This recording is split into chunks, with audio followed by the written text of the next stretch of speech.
What you're about to hear will disturb you, because it proves that behind the most elegant facades, behind charity galas and philanthropic smiles, true evil can hide in plain sight. This is the story of a woman who walked into a mansion as a housekeeper and nearly never walked out alive. Elias Crowe had investigated many cases throughout his career, but the Ashford Manor case would stay with him forever. It began with a missing persons report that no one seemed to take seriously. 3 domestic workers who had simply vanished over 18 months. No bodies, no evidence, just silence. But when a 4th woman, Diana Reed, escaped that mansion in the middle of a February night, barefoot and bleeding, everything changed. Diana Reed was 42 years old when she answered the job advertisement. A single mother, experienced in domestic work, she needed the position badly. The salary was extraordinary, almost suspiciously high, but the requirements were strict. Live-in only, no phone calls during work hours, complete discretion required. The employers, Victor and Celeste Ashford, were billionaires known for their hospitality donations and educational foundations. On paper, they were saints. In reality, they were something far darker. The mansion stood 3 hours outside the city, surrounded by acres of private forest. Victorian architecture, pristine gardens, wrought iron gates that locked electronically. Diana arrived on a Monday morning in October. The house was beautiful, silent, too silent. Celeste Ashford greeted her with a cold smile and a list of rules typed on cream-colored paper. You will clean the east wing daily. The west wing is private, never enter it. Meals are prepared at exact times. You will not leave the grounds without permission, and you will never, under any circumstances, go into the basement. Diana nodded. She needed the job, but from the very first night, something felt wrong. The Ashfords were strange. They rarely spoke to her, yet she felt constantly watched. Cameras were everywhere, in hallways, in the kitchen, even outside her small bedroom door.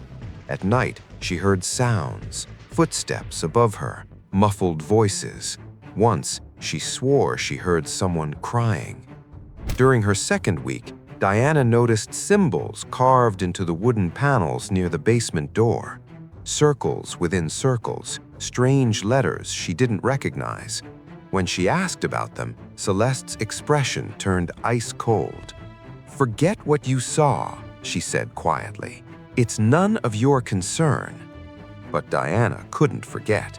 She was observant, careful. She began to notice patterns.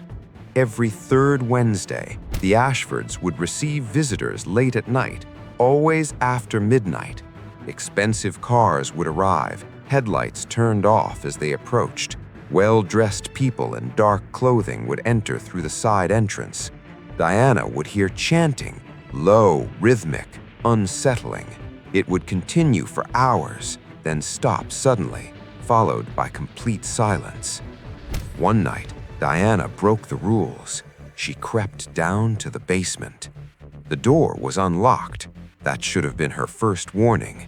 Inside, the air was thick and cold. Stone walls, candles arranged in geometric patterns, and in the center of the room, an altar. Not a religious altar, something older, darker. There were photographs pinned to the walls, faces she didn't recognize. But beneath each photograph was a date, and beneath each date, a single word: offered. Diana's blood ran cold. She recognized one face, a woman named Sarah Jennings, one of the missing housekeepers from the police reports she'd read online before taking the job. She turned to leave and froze. On the wall behind her, freshly pinned, was a photograph she hadn't noticed before. It was her own face. Beneath it, a date, November 17th. 2 weeks away. Panic surged through her. She ran upstairs, her heart hammering. But Victor Ashford was waiting in the hallway. He smiled, not a comforting smile, a knowing one. "You've always been curious, Diana," he said softly. "That's why we chose you." She didn't sleep that night. She couldn't leave. The gates were locked, controlled from inside the house, and her phone had no signal this far from the city. She realized then that she was trapped, just like the others had been. For the next 10 days, Diana played along. She cleaned, she cooked, she acted as if nothing had changed. But every night, she searched for a way out. She found files hidden in Victor's office, bank transfers to offshore accounts, names of powerful people, records of the gatherings. This wasn't just two disturbed individuals. This was a network, a cult operating among the wealthy elite, using their money and influence to stay hidden. November 16th arrived, the night before her date. Diana knew she was out of time. That evening, as the Ashfords prepared for another gathering, she made her move. She shattered a window in the laundry room, wrapped her hands in towels, and climbed through, cutting her arms and feet on the broken glass. She ran, through the gardens, through the woods, bleeding and terrified, until she reached a highway and flagged down a truck driver. Elias Crowe received the case file 3 days later. Diana's testimony was dismissed by local authorities as hysteria. The Ashfords were too powerful, too respected. But a private investigator named Marcus Holloway didn't dismiss it. He investigated. Then he found the others. Not bodies, survivors. 3 women locked in a hidden room beneath the West Wing, drugged and awaiting their turn in the ritual. They'd been there for months, some nearly a year. The raid happened on November 29th.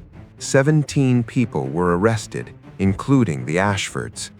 Evidence recovered from the mansion included detailed records of 12 rituals over 5 years.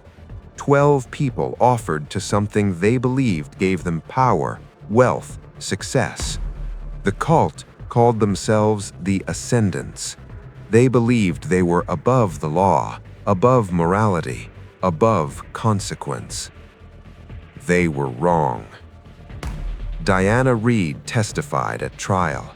So did the women rescued from that basement. The Ashfords and 6 others received life sentences. The remaining members fled or took plea deals, their reputations destroyed, their empires crumbling. But this case isn't closed in Elias Crowe's mind. Because for every cult that's exposed, how many more are still operating in silence? How many housekeepers, gardeners, drivers have disappeared without anyone caring enough to look? How much evil hides behind charity foundations and society pages? Diana Reed is safe now. She's rebuilding her life, far from that mansion. But she'll never forget the basement, the photographs, the date beneath her face. Marcus Holloway closed the case file after bringing justice to those women. The question that haunts Elias Crowe as he tells this story isn't just what happened in that house. It's this: how many other houses, in how many other cities, are hiding the same darkness? And how many people are walking into them right now, unaware they're entering a nightmare? Power, we've learned, doesn't just corrupt. Sometimes it consumes. And those who serve the powerful must always remember, you're not just working for them. You might be working for something far worse. The Ashford Manor still stands, empty and locked. But Diana Reed walks free. And that, as Elias Crowe reflects on this dark chapter, is what justice looks like. Not perfect, but present. Not complete, but real. The evil was there, but so was the courage to expose it.